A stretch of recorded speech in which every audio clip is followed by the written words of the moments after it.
গণহত্যা মামলায় আটকাদেশের তথ্য ফাঁসে গা ঢাকা দিচ্ছে আসামিরা। উদ্বিগ্ন ট্রাইব্যুনাল, পরোয়ানা ছাড়াই গ্রেফতার ক্ষমতা চায় প্রসিকিউশন। চট্টগ্রামের সীতাকুণ্ড সন্দ্বীপ রুটে প্রথমবারের মতো ফেরি সার্ভিস চালু। সন্দ্বীপবাসীর জন্য নতুন যুগের সূচনা বললেন প্রধান উপদেষ্টা। সেনাবাহিনীকে নিয়ে দেশে ষড়যন্ত্র চলছে অভিযোগ বিএনপির। জরুরি অবস্থা জারির প্রচারণা স্রেফ গুজব বললেন স্বরাষ্ট্র সচিব।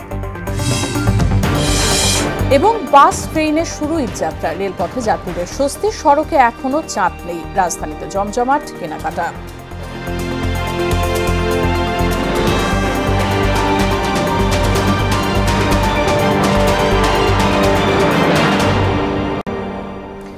আসসালামু আলাইকুম, সবাইকে স্বাগত মোহনা সংবাদে। শুনছিলেন শিরোনাম, পুরো সংবাদের সঙ্গে আছে রাশিদা সুলতানা রিঙ্কু। বিস্তারিত। কঠোর সতর্কতার পরও ফাঁস হয়ে যাচ্ছে গণহত্যা ও মানবতাবিরোধী অপরাধের মামলায় গ্রেফতারি পরোয়ানার তথ্য। ট্রাইব্যুনাল থেকে পরোয়ানা জারির পরপরই তা জেনে যাচ্ছেন পুলিশ কর্মকর্তা, আসামিরা। সুযোগ বুঝে কর্মস্থল ছেড়ে গা ঢাকা দিচ্ছেন তারা। সংকট উত্তরণে পরোয়ানা ছাড়াই গ্রেফতারের ক্ষমতা চায় প্রসিকিউশন। কাজী পাপুর বিশেষ রিপোর্ট। রামপুরায় গণহত্যা মামলায় এডিসি রাশিদুল ইসলাম, রামপুরার তৎকালীন ওসি মশিউর রহমান এবং এসআই তরিকুলের বিরুদ্ধে গ্রেফতারি পরোয়ানা জারি হয় 9 মার্চ দুপুরে। ওই দিনই গা ঢাকা দেন তারা। অথচ তথ্য গোপন রাখতে আদালতেও তাদের নাম উচ্চারণ করা হয়নি।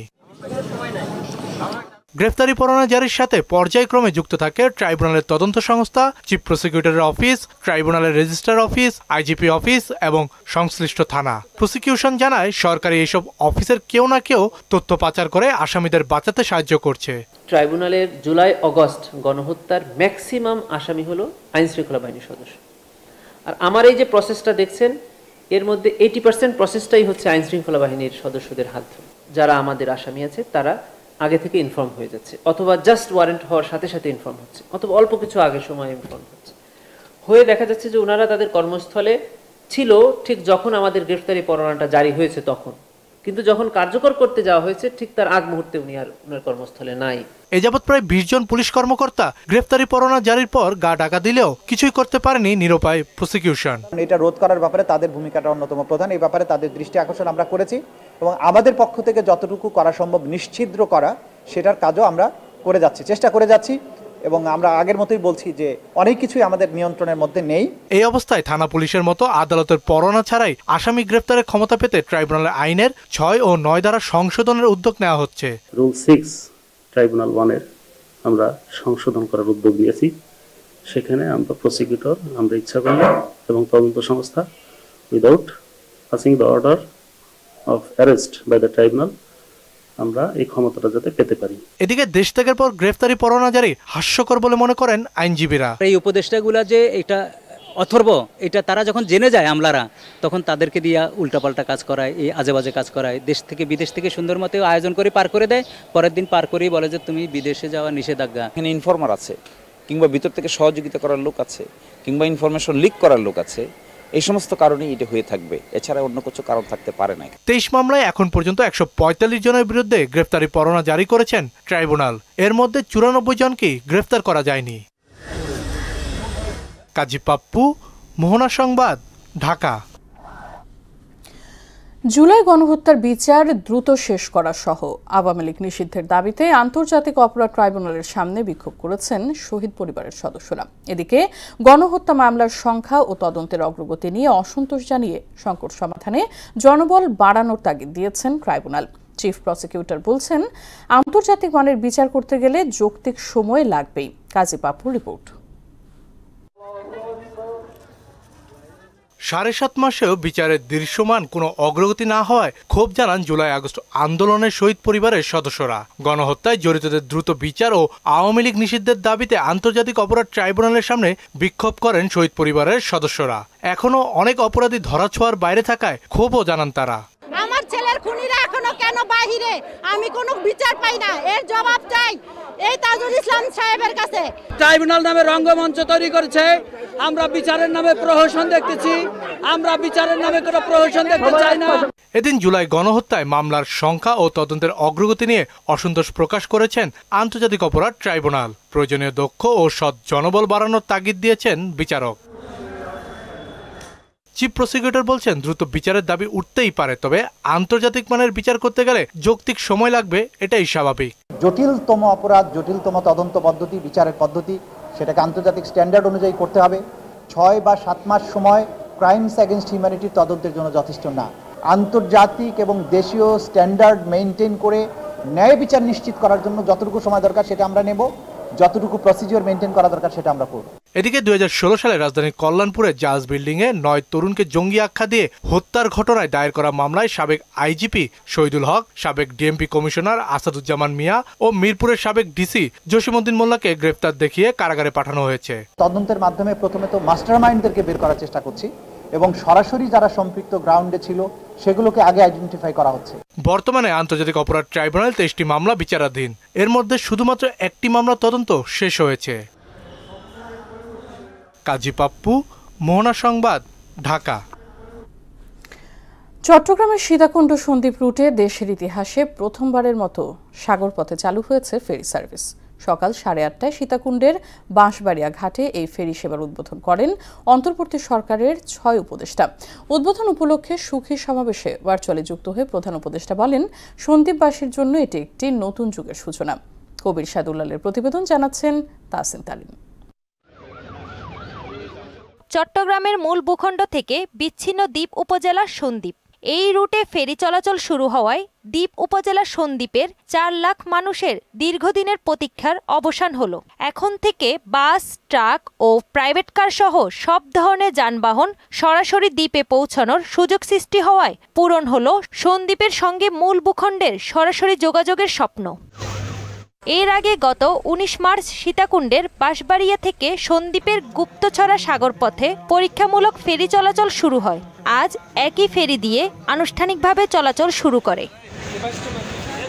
বিআইডব্লিউটি এর কর্মকর্তা জানান, সীতাকুণ্ড সন্দ্বীপ রুটে যাতায়াতে 1 ঘন্টা 10 মিনিটের মতো সময় লাগে। ফেরিতে 35টির মতো যানবাহনের পাশাপাশি 600 জন মানুষ চলাচল করতে পারবে।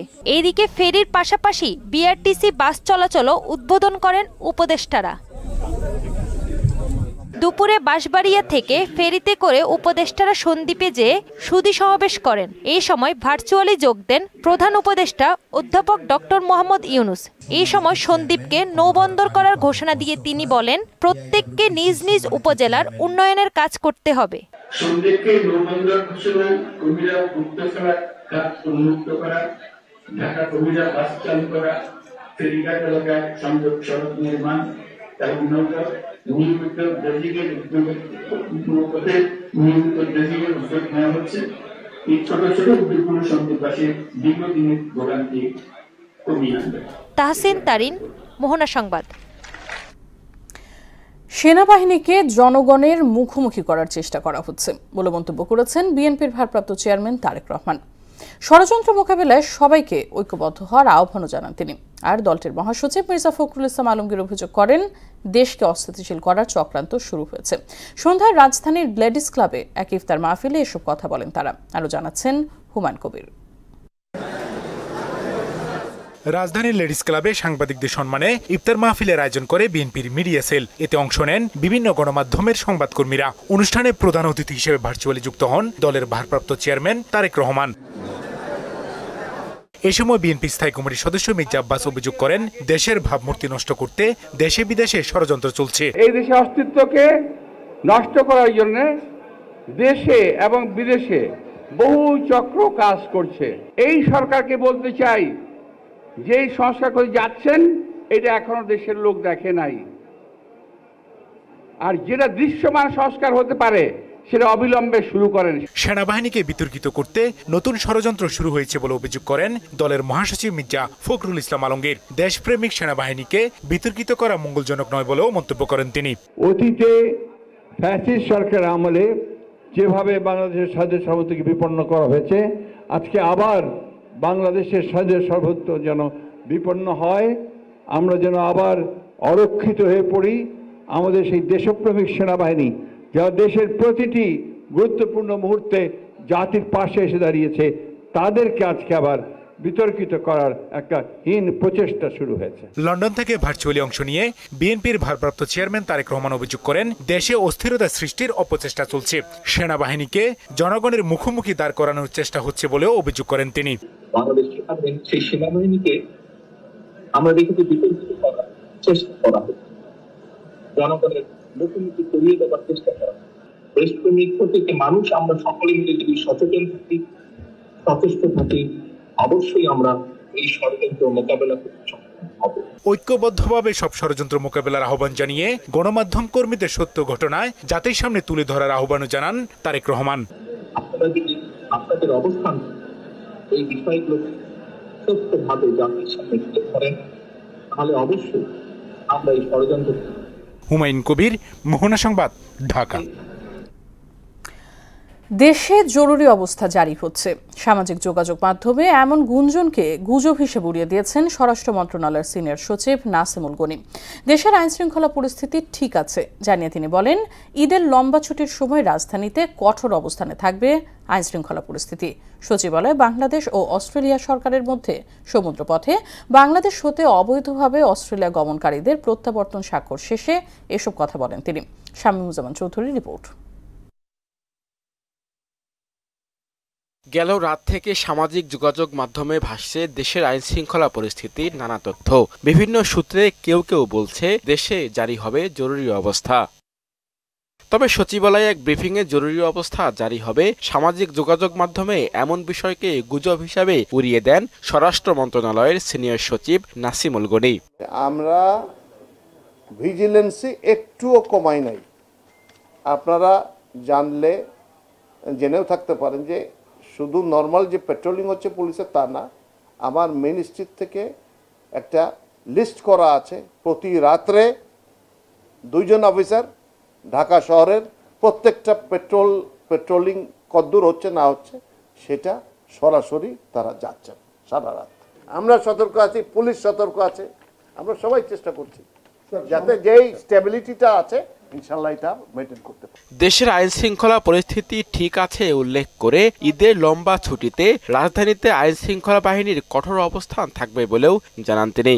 এই সময় যে বরাবর যে নিরাপত্তা ব্যবস্থাগুলো না হয় সবগুলোই নেওয়া হবে ইনশাআল্লাহ, এবং আমরা সতর্ক থাকব যাতে আনটুয়ার্ড কিছু না হয়। এ সময় নাম ঠিকানা ঠিক থাকলে অবৈধ পথে অস্ট্রেলিয়ায় পাড়ি জমানো আটকে পড়া বাংলাদেশিদের দেশটিতে ফেরত পাঠাবে বলেও জানান তিনি। মোস্টলি ওই যে দালালের খপ্পরে পড়ে অস্ট্রেলিয়া যাওয়া যাবে। শামীমুজ্জামান চৌধুরী, মোহনা সংবাদ, ঢাকা। রেলযাত্রার প্রথম দিনে বেশিরভাগ ট্রেনই সময় মতো ঢাকা রেল স্টেশন ছেড়ে গেছে। বাড়তি চাপ সামাল দিতে সম্ভাব্য সব রকম প্রস্তুতি নিয়েছে কর্তৃপক্ষ। টিকিটবিহীন যাত্রী ঠেকাতেও নেওয়া হয়েছে সতর্কতামূলক ব্যবস্থা।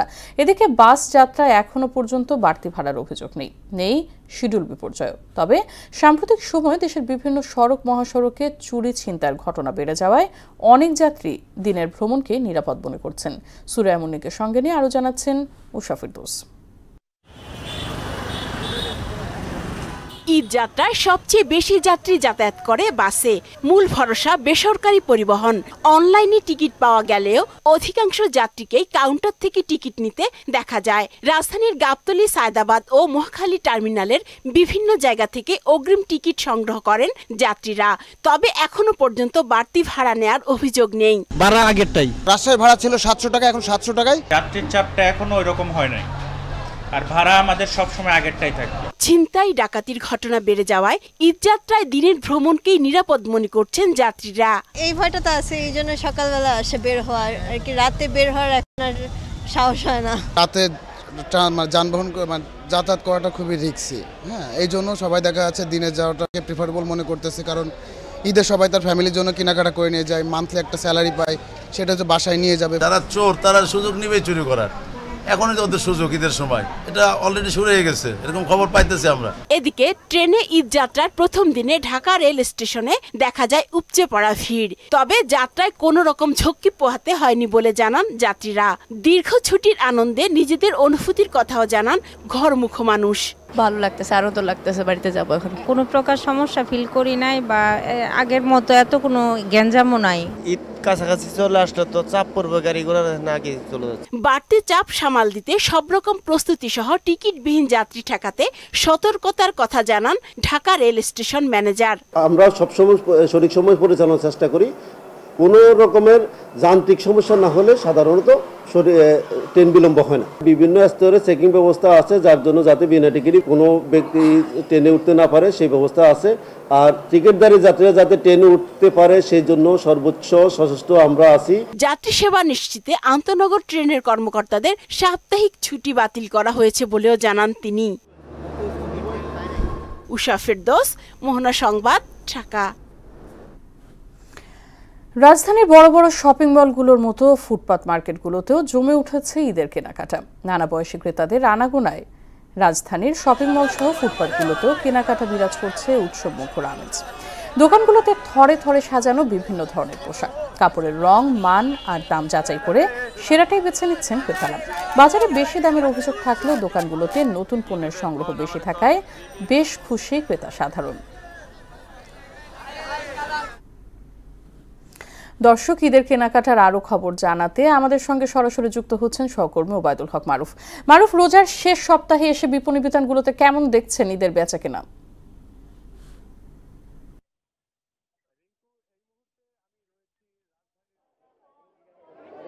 রিঙ্কু, এই মুহূর্তে আমি রয়েছি রাজধানীর মিরপুর 10 নম্বরের হোপ মার্কেট খ্যাত এই মার্কেটটিতে।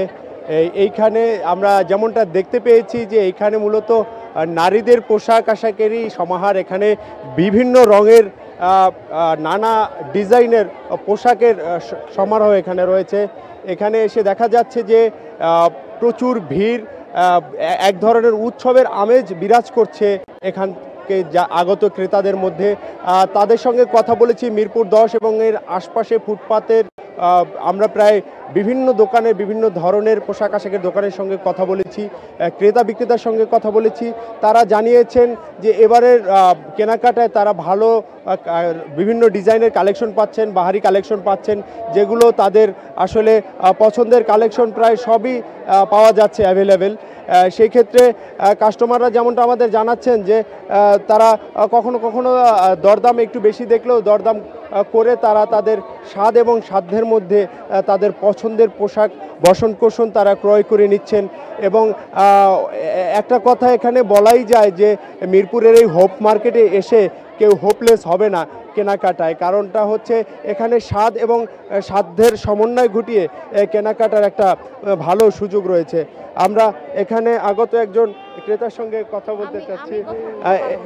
কেমন দেখছেন মার্কেটের পরিস্থিতি? এই তো ভালো, মার্কেটে কেনাকাটা পোশাক আমি কথা বলতে চাচ্ছি না, আমার একটা সমস্যা। আচ্ছা, এইখানে কেনাকাটার জন্য কেমন দেখছেন? পোশাক আশাক কেমন আছে? খুব ভালো আছে, সব পোশাকই ভালো, অনেক ভালো, দামও বেশি, অনেক বেশি। আচ্ছা, যেমনটা বলছিলাম যে এখানে যারা এসেছেন কেনাকাটা করছেন তারা আমাদেরকে জানাচ্ছেন যে এখানে পর্যাপ্ত কেনাকাটার সুযোগ রয়েছে এবং তারা কেনাকাটা করতে পারছেন এবং স্বাদ এবং সাধ্যের সমন্বয় ঘটিয়ে ফুটপাতের মার্কেটগুলো এখন উপচে পড়া ভিড়। তারা ঈদের কেনাকাটা জমে উঠেছে। সব মিলিয়ে সামনের দিনগুলোতে আরও বেচা বিক্রি বাড়বে বলে আশা করছে বিক্রেতারা। সব মিলিয়ে মিরপুরের হোপ মার্কেট থেকে আমার কাছে এই ছিল সর্বশেষ। রিঙ্কু, অসংখ্য ধন্যবাদ মারুফ আপনাকে। হার্ট অ্যাটাকের পর তামিম ইকবালের স্বাস্থ্যের উন্নতি হয়েছে। হার্টে ব্লক ধরা পড়ায় বসানো হয়েছে রিং। কাশিমপুরের কেপিজে হাসপাতালের আইসিইউ থেকে তাকে নেওয়া হয়েছে সিসিইউতে। যদিও চিকিৎসকদের নিবিড় পর্যবেক্ষণে আছেন তামিম। এদিকে এই ঘটনার পর স্থগিত করা হয় বিসিবির কার্যনির্বাহীর 19তম বোর্ড সভা। তামিম ইকবালের খোঁজ নিয়েছেন প্রধান উপদেষ্টা। আরও জানাচ্ছেন মোসাদ্দির আলী। সোমবার সকালে বিকেএসপির 3 নম্বর মাঠে গড়ায় মোহামেডান ও শাইনপুকুরের ম্যাচ। টস পর্বে মোহামেডানের অধিনায়ক হিসেবে থাকেন তামিম ইকবাল। তখনও সবকিছু ঠিক ছিল। এরপর হঠাৎ অসুস্থ বোধ করেন বাংলাদেশ দলের সাবেক এই অধিনায়ক। অবস্থার অবনতি হলে দ্রুত তাকে নেওয়া হয় কাশিমপুর কেপিজে হাসপাতালে। চিকিৎসকরা জানান তার হার্ট অ্যাটাক হয়েছে। এয়ার অ্যাম্বুলেন্সে তাকে ঢাকায় আনার সিদ্ধান্ত হলেও পরিস্থিতি অনুকূলে না থাকায় তা সম্ভব হয়নি। এর মধ্যে কেপিজে হাসপাতালে চিকিৎসা চলতে থাকে। হৃৎপিণ্ডে ব্লক ধরা পড়ায় বসানো হয় রিং। এরপর ধীরে ধীরে অবস্থার উন্নতি হয় তামিমের। আইসিইউ থেকে তাকে নেওয়া হয় সিসিইউতে। চিকিৎসকরা জানালেন তার অবস্থা। আল্লাহর রহমতে স্টেন্টিংটা খুব স্মুথলি এন্ড এফিশিয়েন্টলি হয়েছে। আমাদের কার্ডিওলজিস্ট ডক্টর মারুফ ওনারই স্টেন্টিং করেছেন এবং ভেরি এফিশিয়েন্টলি ওনার এই ব্লকটা চলে গেছে। বাট অবশ্যই আমরা যেমনটা বলছিলাম ক্লিনিক্যাল কন্ডিশনে ছিল, স্টেন্টিং এর পরেও এখনো উনি অবজারভেশনে আছেন। বিকেএসপির chief cricket coach Manju Dutta জানালেন ঘটনার বিবরণ। সকালে টস করলো, তার কিছুক্ষণ পরে বলে আমি অসুস্থ। তারপরে মেডিকেল এখানে আসছে, মেডিকেল থেকে যাওয়ার পরে যখন পালস পাওয়া যাচ্ছে না, এটা দেখে আমি হতাশ। আমরা কি করব ভেবে পাচ্ছিলাম না। তবে ডাক্তার একটা খুব ভালো ডিসিশন নিয়েছে, এয়ার অ্যাম্বুলেন্সে না তুলে পুনরায় তাকে এখানে মেডিকেলে নিয়ে আসছে। এদিকে তামিম ইকবালের এই অবস্থা জানার পর দ্রুতই ছুটে যান পরিবারের সদস্যরা, বিসিবি সভাপতি ফারুক, পরিচালক ফাহিম সহ বিসিবি সংশ্লিষ্ট অনেকেই। এদিন বিসিবির কার্যনির্বাহী কমিটির 19তম বোর্ড সভা হওয়ার কথা থাকলেও তা স্থগিত করা হয়। তামিমের স্বাস্থ্যের খোঁজও নেন প্রধান উপদেষ্টা ডক্টর মোহাম্মদ ইউনুস। মুদাসসির আলী, মোহনা সংবাদ। বর্তমান ইসির অধীনে আগামী জাতীয় নির্বাচন সুষ্ঠু ও অবাধ হবে বলে প্রত্যাশা জাতীয় গণতান্ত্রিক পার্টির। সকালে সিইসি এএমএম নাসির উদ্দিনের সঙ্গে সাক্ষাৎ শেষে এমন প্রত্যাশা জানান দলটির সভাপতি তাসমিয়া প্রধান। বিগত সরকারের আমলে বাতিল হওয়া নিবন্ধন আদালতের মাধ্যমে ফিরে পাওয়া সম্ভব হয়েছে উল্লেখ করে তাসমিয়া জানান, রায়ের বিপক্ষে ইসি আপিল না করলে আগামী সংসদ নির্বাচনে অংশ নেবে জাকপা। আন্তর্জাতিক প্রসঙ্গ। দক্ষিণ কোরিয়ার অভিশংসিত প্রধানমন্ত্রী হান ডাক-সুকে দেশটির ভারপ্রাপ্ত প্রেসিডেন্ট হিসেবে পুনর্বহাল করেছেন আদালত। অভিশংসিত হওয়ার 3 মাস পর আবারও পদে ফিরলেন তিনি। এর আগে গত বছরের ডিসেম্বরে প্রেসিডেন্ট ইউন সুক ইয়ল সংসদে আইন প্রণেতাদের ভোটে অভিশংসিত হওয়ার 2 সপ্তাহ পর ভারপ্রাপ্ত প্রেসিডেন্ট হান ডাক-সুও অভিশংসিত হন। সংবাদ সংস্থা রয়টার্সের তথ্যমতে দক্ষিণ কোরিয়ার সাংবিধানিক আদালত সোমবার প্রধানমন্ত্রী হান ডাক-সুর ক্ষমতা পুনর্বহাল করেন। শেষ করব সংবাদ, তবে যাবার আগে শিরোনামগুলো আরো একবার।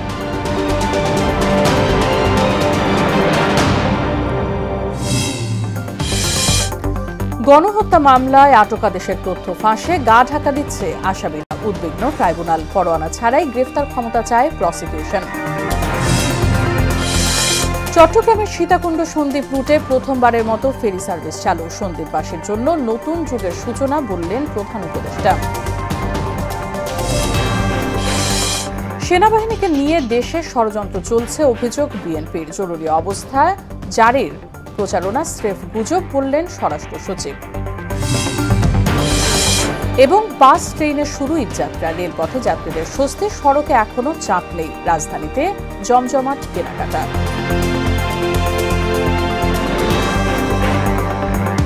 এই ছিল সংবাদে। পরবর্তী সংবাদ রাত 12:30টায়। মোহনার সবশেষ খবর জানতে ভিজিট করুন www.mohana.tv। সংবাদ দেখতে পারেন ফেসবুক ও ইউটিউবেও। সঙ্গে থাকার জন্য ধন্যবাদ সবাইকে।